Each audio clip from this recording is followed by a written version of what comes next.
The following is a production of DallasCowboys.com and the Dallas Cowboys Football Club. How about them Cowboys? Go Cowboys! This is Girls Talk, Boys Talk, presented by Jigsaw Dating, preferred dating partner of the Dallas Cowboys, and broadcasting live from Dallas Cowboys World Headquarters at the Star. Now, your hosts, Christy Scales, Aisha Morrison, Nicole Hutchison, and Jess Navarez. Welcome into Girls Talk, Boys Talk, presented by Jigsaw, the preferred dating partner of the Dallas Cowboys in the SWBC studio. I'm Nicole Hutchison alongside Aisha Morrison, Jess Navarez, and Christy Scales. It's Victory Friday, y'all. It's Victory Friday. The Cowboys moving to 9-3 in the season after the big win over the Seattle Seahawks. It was not pretty. It was not easy, but the Cowboys, of course, coming in clutch and getting it done down the stretch. A lot of people doubting this team, whether or not they can finally get a win over a team with a winning record, but they seem to get off to a good start of getting that done. Christy, I first got to ask you this, though, because the Cowboys were trailing, actually for the first time this season at home, 35-30 with under 5 minutes to go. What was the atmosphere like? Because you were on the sidelines for that. Oh, yeah. You know, it was one of resolve, really, on the sideline. And even though the defense had been torched basically through the first three quarters and most of the fourth, you know, they stepped up and made the plays when they needed to with those three stops on the fourth down plays late in the game. And, you know, there's never any finger pointing or anything like that, and there's never any offense questioning the defense or vice versa, you know, like earlier in the season when it was the offense that was struggling. So, yeah, it was really, I mean, they were tired, you know. I mean, 3 games in 12 days is a lot, physically and mentally. But when they needed to, they rose up. And that, I tell you, that did not feel like a football game. That was more like a ping pong match. It was there and there and there and there. And the only interruptions were the yellow flags, you know. But don't get a lot of interruptions, is what you're saying. Yeah.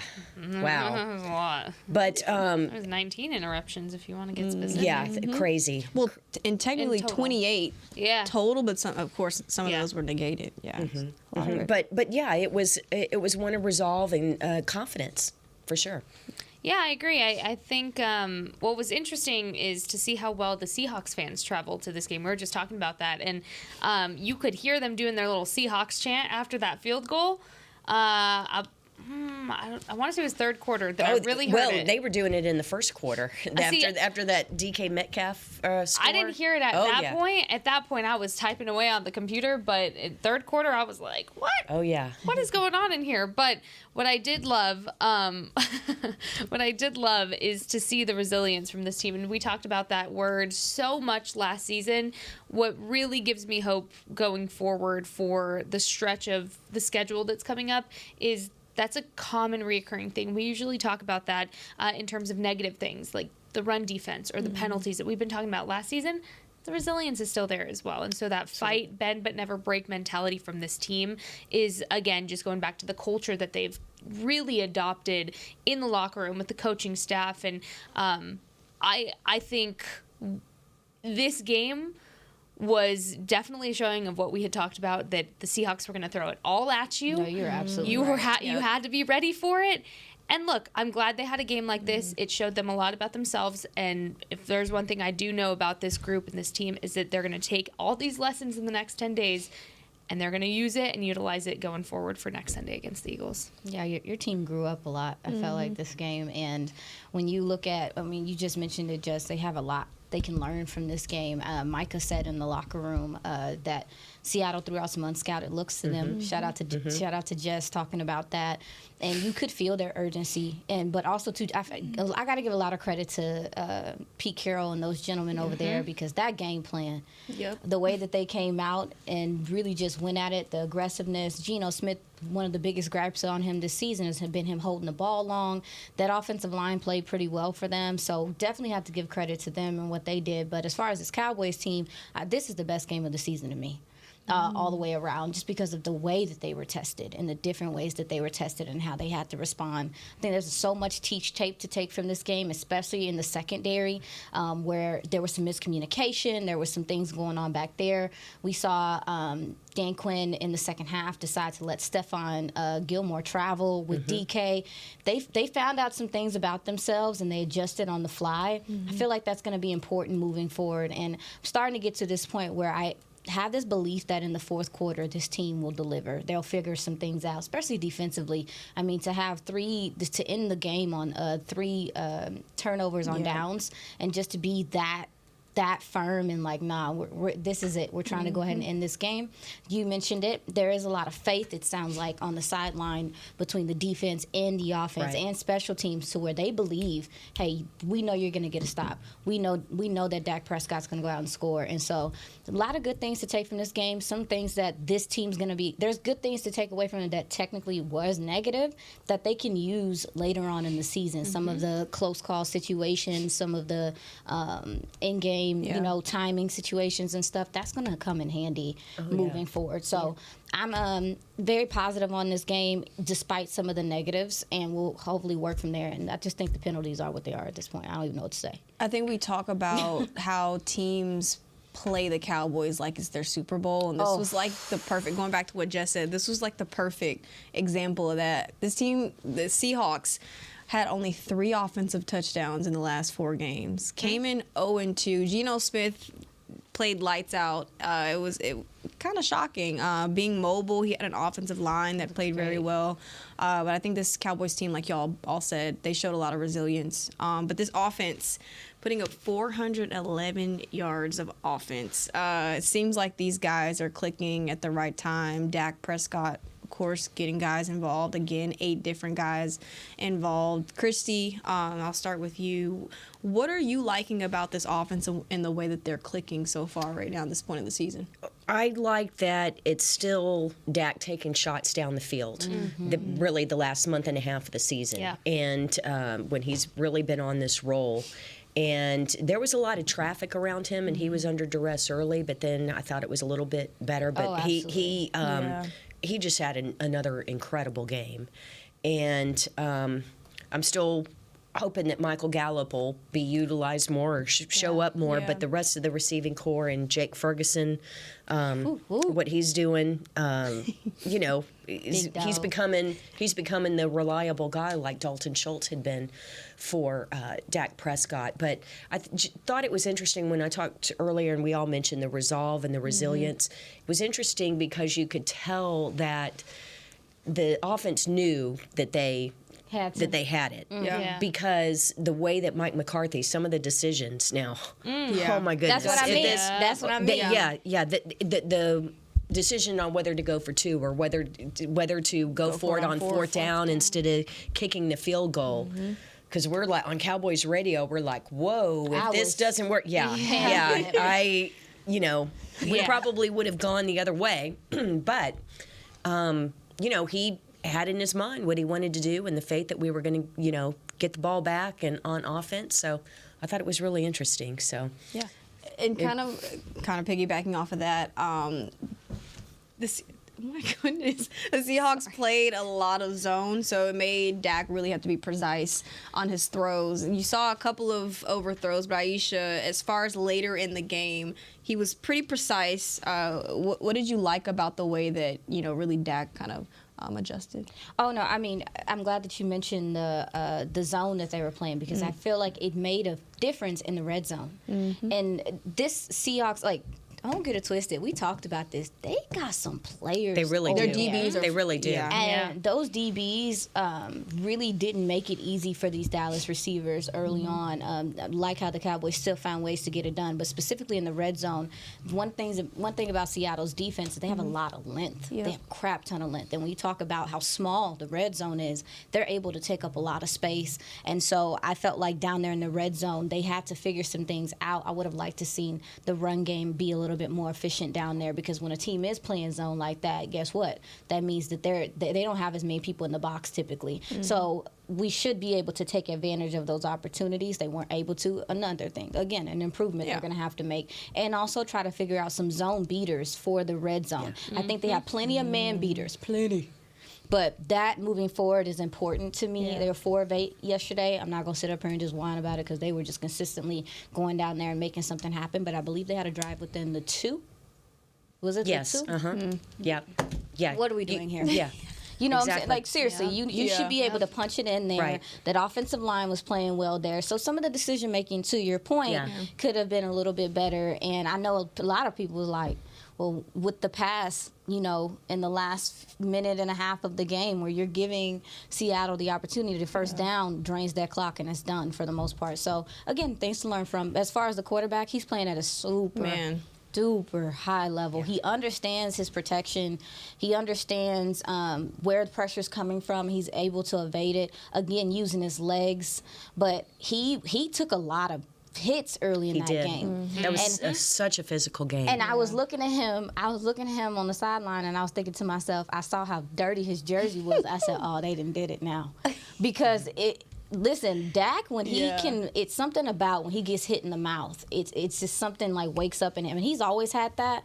But when he had that little that run to the outside with Tolbert running behind Tolbert, that RPO, and he kind of flexed on old dude, I said, Yeah, that's what and he's here. Dak doesn't really do that. He doesn't. So when and it was Reek Woolen, the cornerback. Yeah, and man, that was like I had the exact same reaction. I'm like, it's on.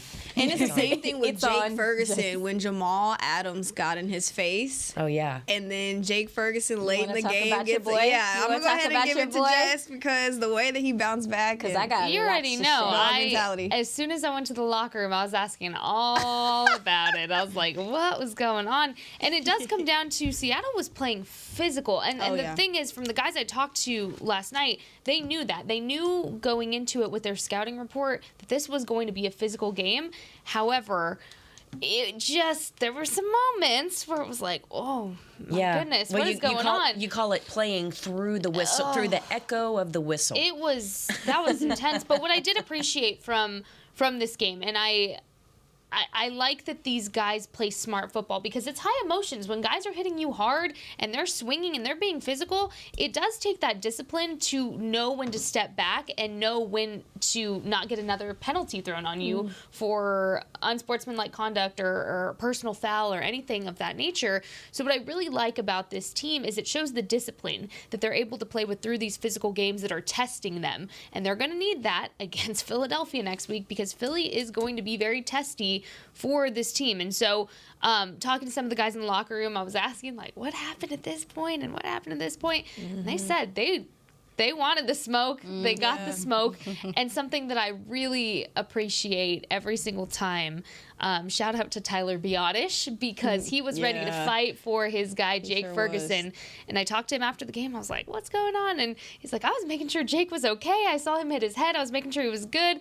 And he's like, nah, you don't touch Fergie like that. And just the way they rally together, even in those moments, you're talking about Dak getting a little chirpy, they all follow Dak's lead. Yes. And they all have that same mentality. When they know it's time to turn it up like that, everybody follows suit. And I think the perfect example of that was Jake Ferguson getting in that mindset. Saw Tyler Biotish doing it on the other side as well. And so it's so interesting just to see how far this team has come in terms of being disciplined and smart football players, even when it's getting physical and chirpy on the other side as well. You said physical, and it's crazy because right on the screen over there, I can't see it obviously who's listening, but they showed one of the Seattle Seahawks players getting a massage in the tent. Oh, yeah. So you can tell, I mean, that game was physical and definitely going to be a wear on the body. If you had to choose, and we'll break down this offense in the next break and defense in the last, but if you had to choose a player that stood out to you the most in Thursday night's game, who would it be? It was Jake Ferguson for me. He's arrived, and I feel like his attitude it made a difference yesterday. It did. Like you said, we ain't seen Dak get in like nobody's face like that. I haven't seen him get in nobody's face like that. Yeah.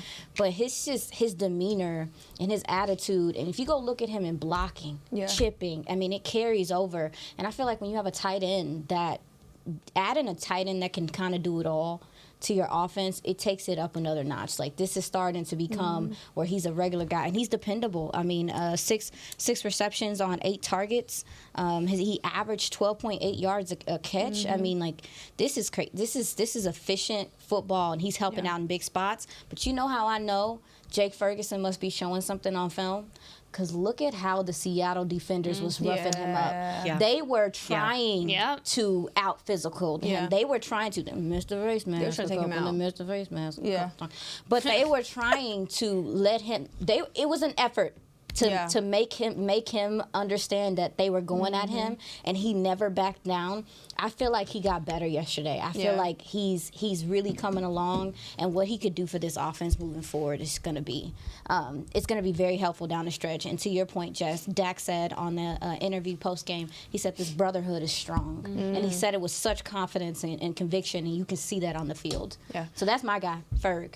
He stood out to me. All right, you got to stay with me for this one, all right? You got to stay with me for it. Deron Bland. I was going to go there. Deron Bland. And here's the thing. In the first half, I wanted to make sure I got this right. He allowed 5 receptions for 137 yards alone in the first half. He was targeted 6 times during that time. He also allowed that 73-yarder to DK Metcalf that just said, hey, Seahawks are here. And then he was responsible for a massive DPI call, which then again allowed Seattle to make that touchdown right before the half. Okay. Sounds horrible, right? So, Jess, why is he standing out to you? Well, look at the resilience that he showed. For a young second-year player to not let that kind of first half determine the rest of his game, and he kept going at it knowing they were targeting him. Geno Smith said, I'm going to pick on the weaker guy here. Yeah. I'm going to try to bully you. You know what he did? He bullied the bully right back. Yeah. And he said resilience, and what was so cool is to hear him talk after the game about how it wasn't anything but him just trying to play at that point. It didn't waver his confidence. It didn't waver what he was thinking. He just wanted to continue to keep playing and get better from the first half that he had. Yeah. And guess what he did? He got the only interception, the only takeaway in that game for the defense, which was a momentum shift. Offense didn't score after that. Yeah. But it did allow for Seattle to not put more points on the board, which would have come back to bite had they not scored. Had the Cowboys not scored back at the end of the game at that point. But point is, Deron Bland, I'm appalled at some of the things I was saying about him last night, because you're talking about a guy who already broke an NFL record. Still 5 more games to play. Talking about a second-year player who is able to continue to hold that kind of confidence after that kind of first half. Really? There's this odd need to humble. There's this odd need I've seen with sports fans alike, is that you have to humble this player, or this player needs to be humbled. Oh yeah. And so with a lot of the comments with Deron Bland, they're like, oh well, there it is now, and it's like, do y'all not understand what DB means and what it calls for? It's the nature of the position. Also, too, DK Metcalf arguably awesome. He might have had the best game of his season, number one. He's a big guy. Yeah. Did we forget the size difference there? Yeah, faster, way faster too. And to add on to what you said, Micah said something really good after the game. Again, he said their wide receiver core, it's similar to the Eagles. So this is good opportunity for them to get practice, but also to add on to your part about Deron Bland, to stay confident when coach comes to you at the half and says, hey, we're going to let Stephon travel with him.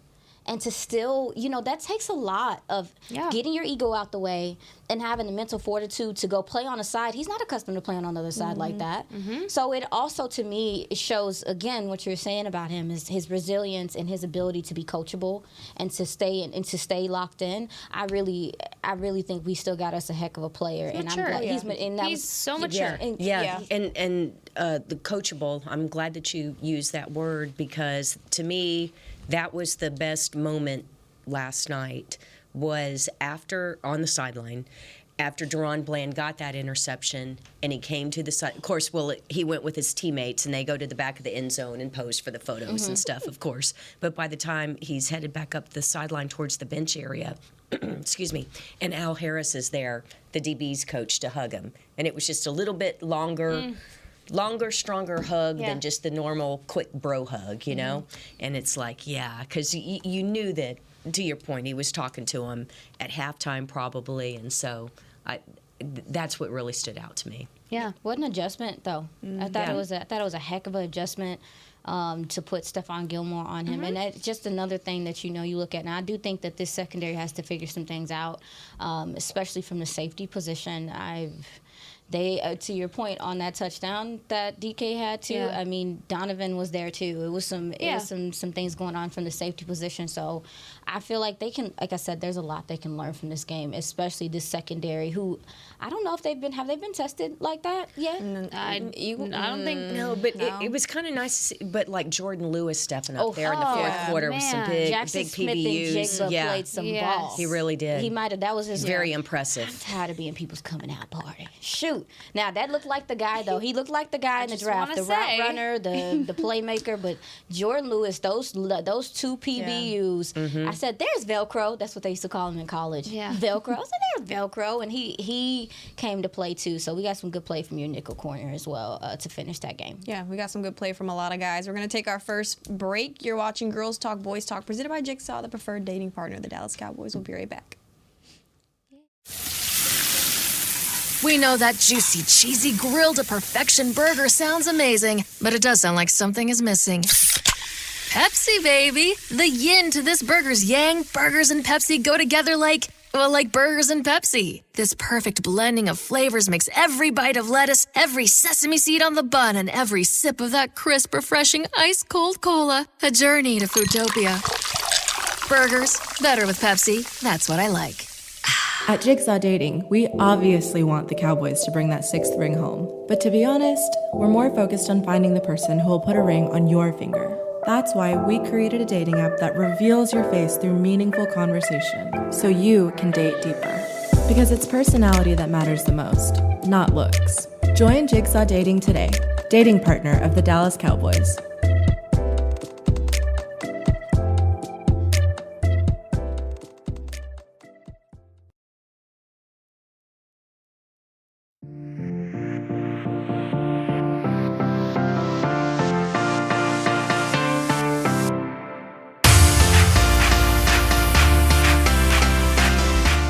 To AT&T Stadium on Saturday, December 9th to experience Rally Day presented by SeatGeek. Take a tour of AT&T Stadium, get autographs from the Dallas Cowboys cheerleaders and alumni, play games, head out to the Miller Lite house, and play on the field. Don't forget to get your photo with Santa and Mrs. Claus as well. Visit AT&TStadium.com/rallydays for tickets and more information. All right. Yay. Get your photo with Santa. Wasn't a picture perfect game yesterday. Wow. There she But goes. the Dallas Cowboys you. get it done. Oh, my. 41 to 35. It's a Friday, obviously. Come on, Jazzy.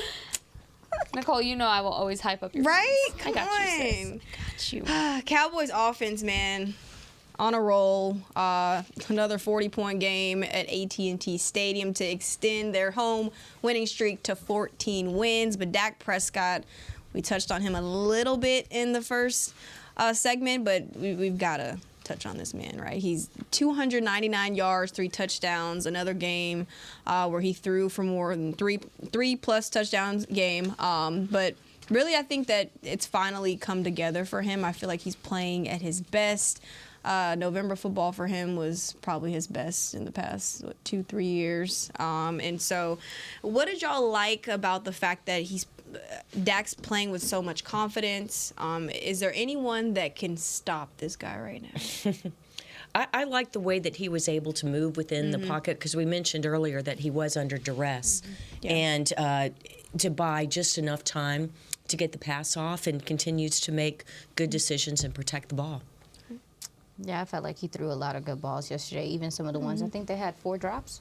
Yeah, his percentage should have been a little bit higher. Yeah, he had 4 drops. Completion but percentage. He's just seeing the field very well. One of the things that even last year, sometimes teams would catch him. Linebackers would catch him, and going up against Bobby Wagner and those guys, loved how he took advantage of the matchups as well. Because if he saw Jamal Adams in coverage, I allowed that Jake Ferguson. He was like, I know you're struggling and you're coming off an injury. I'm going to go at you. They went at Bobby Wagner in the passing game that time. And so for me, I just love that he's taking what the matchups are showing him. And also, too, obviously he's giving the ball to CeeDee Lamb, but there are role players in this offense, too, who matter. Because the pass to Kevontae Turpin on third down was huge inside the red zone. Jalen Tolbert, where he scrambled. That was a great crazy play. That was such a great play. When he escapes the sack. Still looks downfield, and Jalen Tolbert is there. Gorgeous. I think, yes, absolutely. Gorgeous I think it's catch. important that he still gets the role players involved in this. And I call them role players just because of how the game kind of how things happen, and, Brandon Cooks, all this stuff. But I feel like those gentlemen are just as important, and he kind of reminds you of that. Like those big plays that they're making in those tough situations, he's trying to keep them engaged, and that matters as a leader. Sure. You don't want those guys checking out because they're not getting the ball or they're just blocking like crazy, because that's what Jalen Tolbert is blocking his tail off. And Michael Gallup too. And Michael had Gallup, a really excellent absolutely, block to seal on that one block. of the for the Pollard run. For the Pollard run to the outside, absolutely. So I feel like, obviously you mentioned it, Nicole, he has a lot of control over this offense. You heard him audibling and doing some things at the line of scrimmage as well. And the knock on him has always been, I don't know how he does against zone defense. And he's just been rocking it this year. So just see the complete and total package of, like, if you're going to beat him, you're going to have to beat him straight up. And even so, he took sacks yesterday and still was efficient. So it's going to be tough on defenses to figure out, because you really, right now, it's difficult to fool him.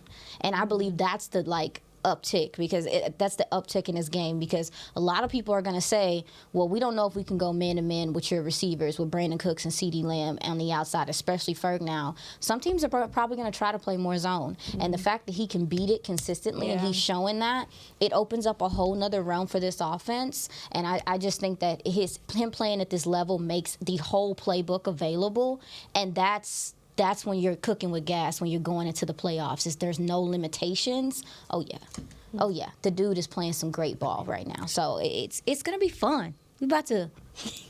This is a fun part of the year, man. Like, starting with yesterday, we're finding out a lot about this team. Everything's been an appetizer to this point. It's about to get lit. I am hungry. Greedy. I'm starving. I haven't eaten all day. I haven't either. I'm starving. How is that greedy if we have not eaten All right, all day? who wants some M&Ms from the training table? I'm just gonna wash my hands in them. Y'all really eating the M&Ms. Yes. I'm hungry.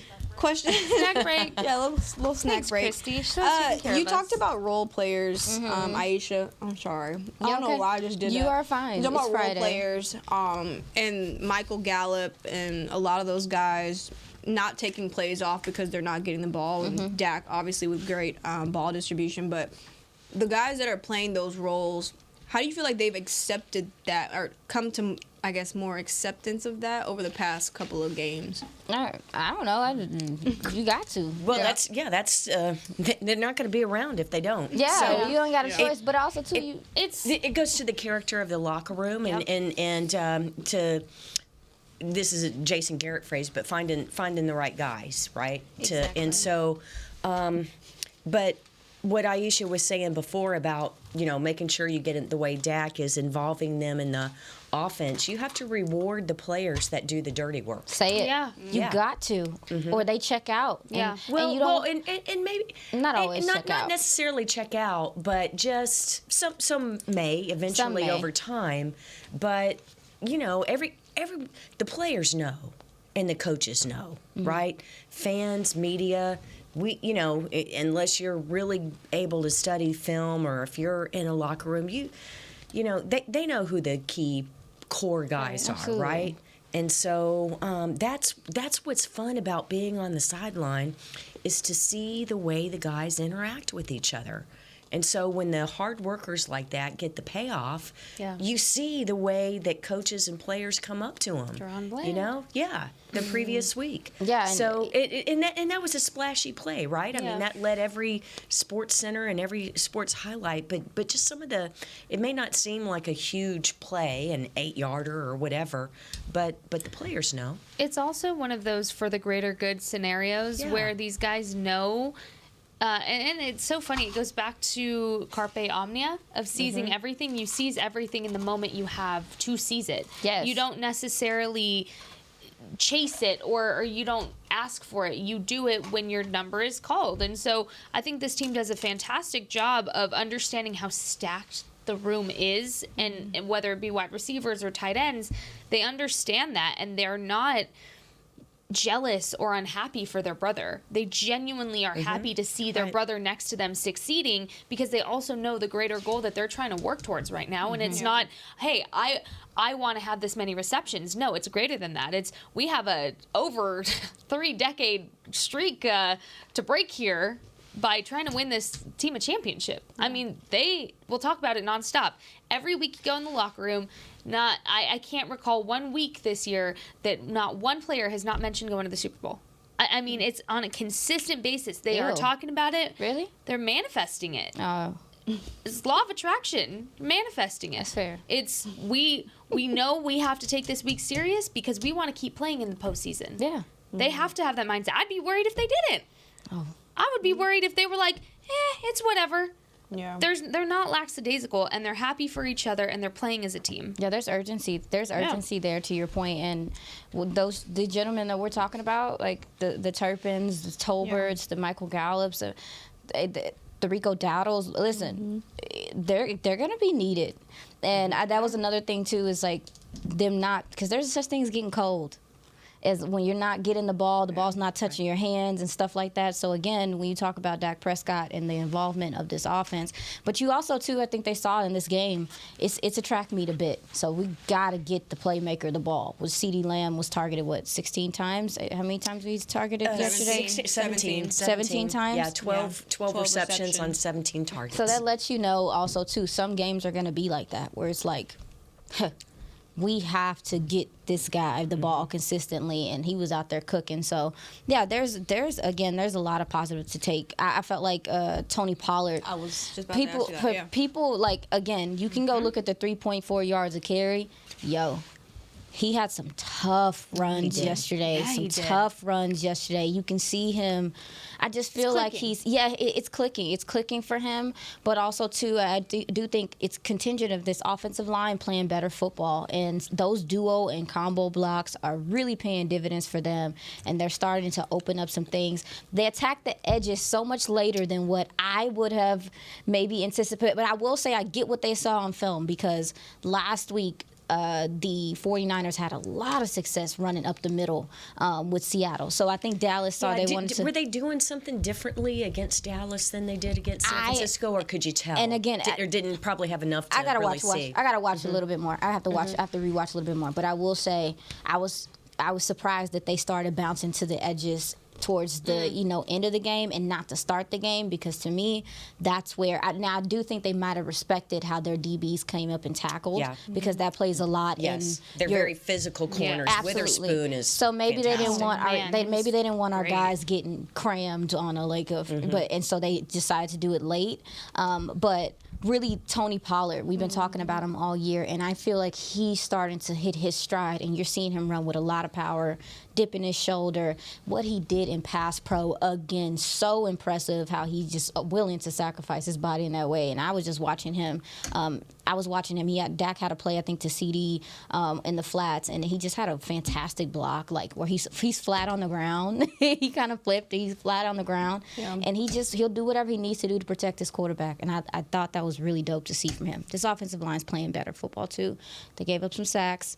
That pocket was collapsing quite a bit to start that game, but they started figuring some things out later on. But that one gentleman though, Brooks going out kind of helped him out a bit, because that Bebe, hurt Seattle. Yeah, he's played well. Yes, he's a player. He's a player. And so, yeah, this offensive line did what they needed to do far better in the second half. As you said, Christy, I felt like they played better football, and they were able to run the ball effectively when they needed And that's when to. Brooks was out because he got hurt late in the second quarter and didn't return. He was wrecking stuff. All right. Well, the Dallas Cowboys with their 9th win of the season. We're going to be talking about this defense coming up in the next break. You're watching Girls Talk, Boys Talk, presented by Jigsaw, the preferred dating partner of the Dallas Cowboys. We'll be right back. At Jigsaw Dating, we obviously want the Cowboys to bring that 6th ring home. But to be honest, we're more focused on finding the person who will put a ring on your finger. That's why we created a dating app that reveals your face through meaningful conversation, so you can date deeper. Because it's personality that matters the most, not looks. Join Jigsaw Dating today, dating partner of the Dallas Cowboys.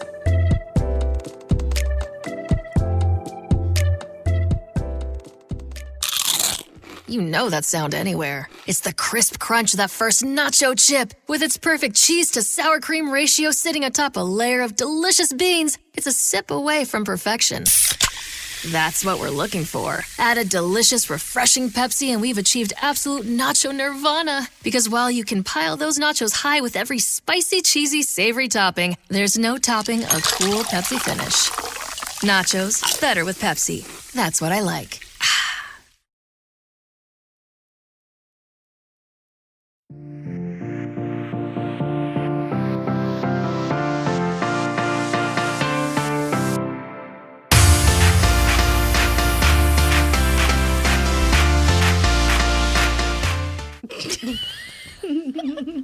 So I was trying to prove a point to Jazzy back there.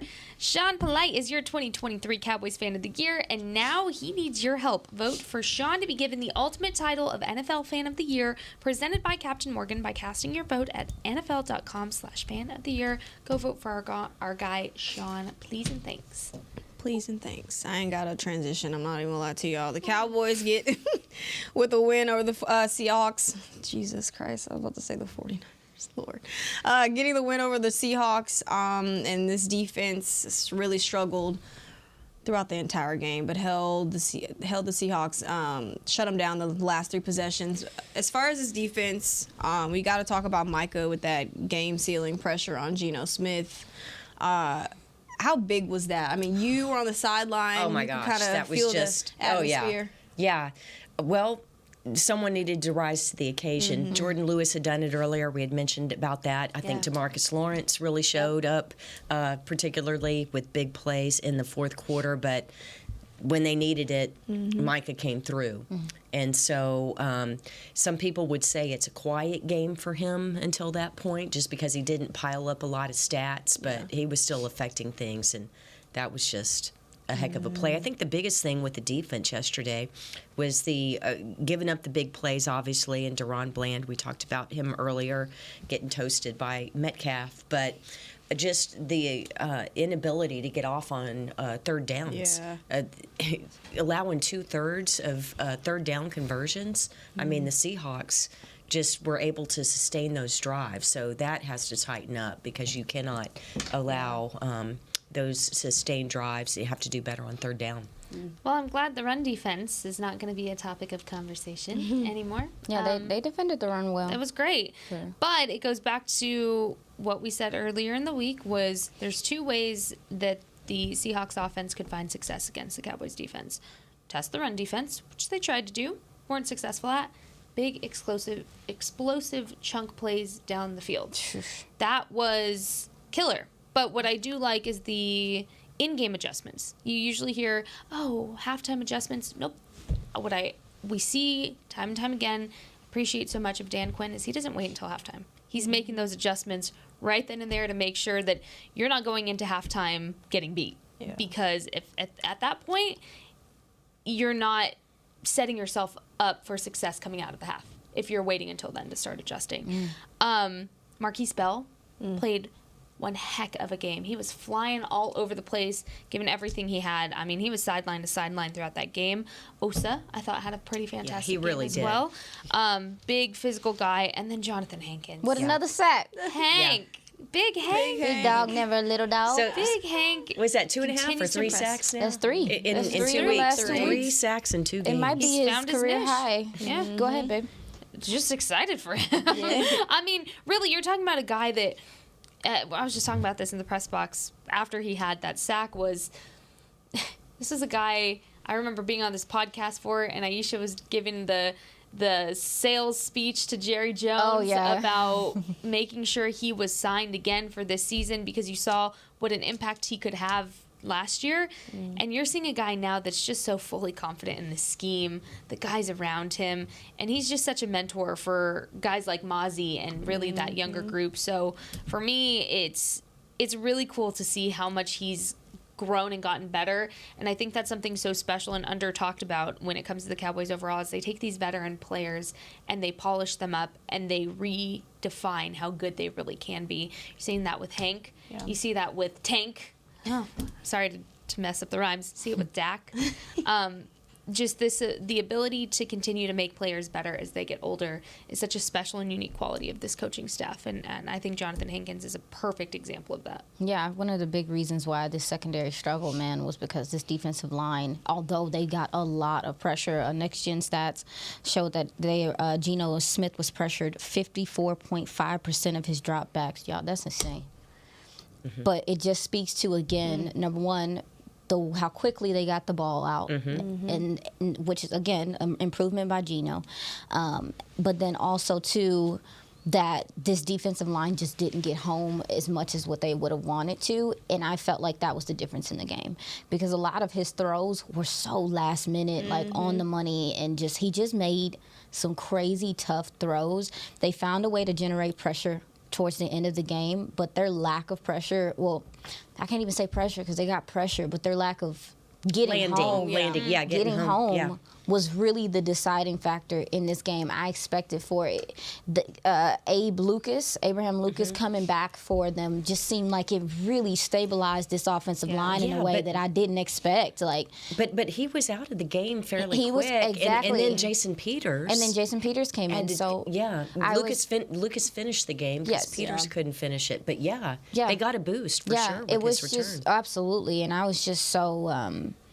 It's so weird to me. I cannot put my finger on it. Why I look at these offensive lines, I study them very in depth. A lot of people do, and you'd be like, "Oh, there's a weakness there. There's a weakness there." And then they play the Cowboys. There's no holes. Ain't nothing wrong with them. They fine. They hold up and cover. Unscouted I just and to your point, yes, there were some unscouted looks. I'm sure there were some things we'll do. I'm gonna go back and look today, but it just was like they needed this win. They definitely made some serious adjustments on that offensive side and pass protection. Geno getting the ball out quickly, and that was the difference to me. Why the secondary struggled the way that they did in this game is because they got the ball out quick. They were efficient, and I don't know. The Cowboys just weren't able to get home as much as they would have liked to. I think they would have shaken up Geno a lot more. Was he sacked?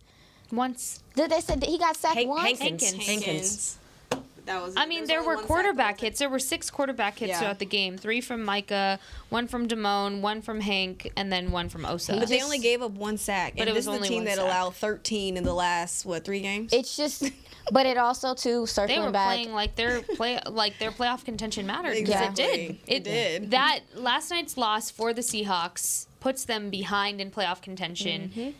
And it's not good for them. I do want to talk about this defensive line. For the love of muffins, somebody, the offsides, the neutral zone infractions. Don't get me started. This is to a point to where I get you're antsy, I get you're eager, but when guys, and this is what I learned. Right before the half? What I learned, especially with offsides, when guys start doing that stuff, to me, it shows just a little lack of confidence in being able to go win.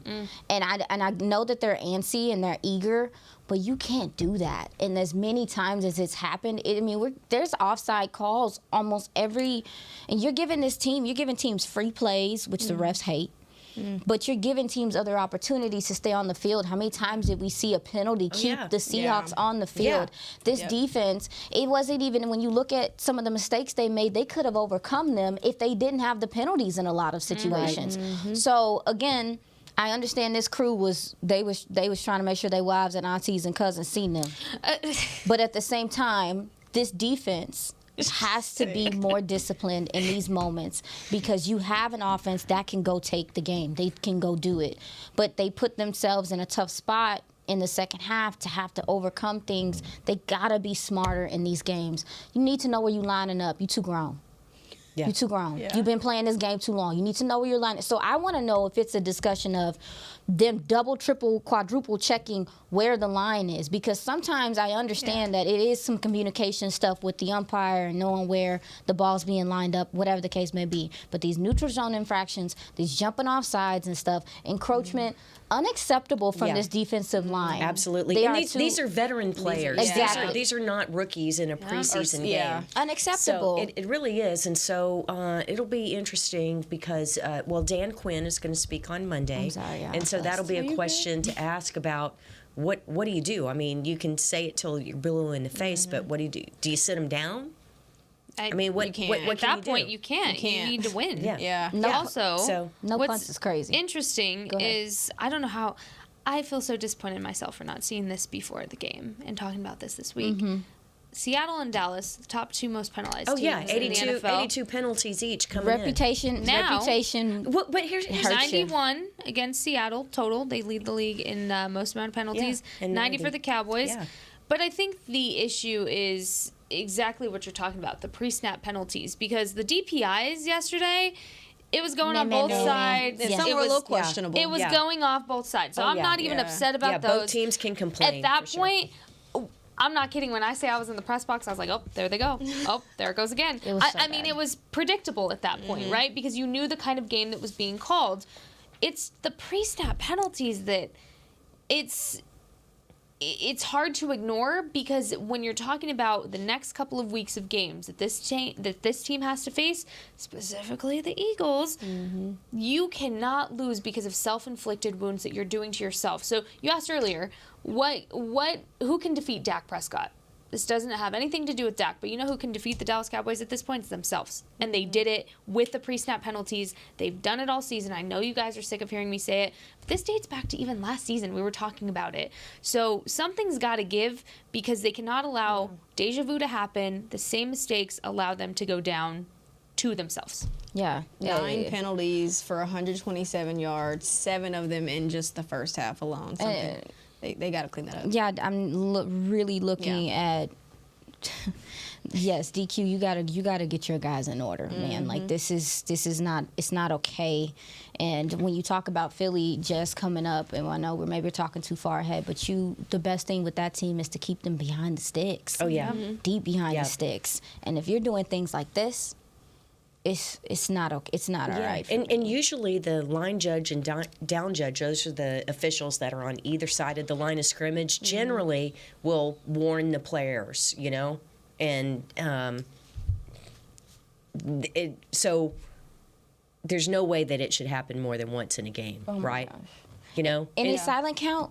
You said it was a lot of Seattle fans. Was it loud enough in there to where they would maybe? No, it wasn't loud enough, but it was noticeable that there were fans there. It wasn't any louder than any other home game, in my opinion, for traveling fans. I was just wondering, like if the defense was trying to time it. When the momentum shifted. So when the Cowboys defense, that's when it's really loud, because the home crowd's trying to make it loud for the visitors for Seattle. But that's why they actually practice with the crowd noise when defense is out there the week going into the home game. To be fair, though, there were a couple offensive drives, though, and this is when I noticed how well the Seattle fans traveled, because I could hear them. The offense is on the field, and I was like, why are you guys cheering? Shh. Like, what's going on? And then I look around, and there's all this lime green standing up. I was like, oh, wow, they traveled miss really it. It's well. like an affront to the retina. It's like it's just painful. Yeah. They call it action green. Oh, whatever that it was. lime green thing, whatever. It's ugly. And did anybody ask? This is a true scientific fact. I don't want to go all NASA on everyone. Oh, here we go. But when the astronauts are in outer space, like say they're in the International Space Station, and they look down on the Earth, Earth, there are only 2 man-made objects that can be seen with the naked eye from space. So there's the Great Wall of China, right? And you look down, they can see the Great Wall of China. And the second is that awful lime green outfit of the Seattle Seahawks. I am so It's awful. weak right now. It's She did not awful. just say that. I did not expect for you to say that at all. Awful. I was not expecting that. I'm a little shook. It's science. I'm sorry, folks. It's irrefutable. They are kind of bad. Did anybody ask Brian Anger how he enjoyed his day off? Hey, so 0 punts, amazing. He was on the field for 7 plays, all of them holding for field goals or PATs. And then Michael Dixon, who's a really good punter for Seattle, he was on the field for 6 plays as a holder for their extra points I know and who's field going to be goals. fresh for the Philly game. Well, but it's so funny because Enjoying his mini bye early. Well, before the game, I was talking with John Fossil, and he's so excited because it's like, man, both of these guys. They're such great punters. This is gonna. No, I'm not. I was too. It's like this is going to be just a showcase for these punters, and then there was not a single punt. Cricket. Well, Are the punts in the room with us? Nope, and they No, weren't there at not at AT&T all. Stadium last night either. You get good starting field position. You get good starting field position. You get good starting field position. all right, ladies, that is a wrap for today on Girls Talk, Boys Talk, presented by Jigsaw, the preferred team partner of the Dallas Cowboys. We'll see y'all on Monday. What? This has been a production of DallasCowboys.com and the Dallas Cowboys Football Club. How about this, Cowboys? Yeah!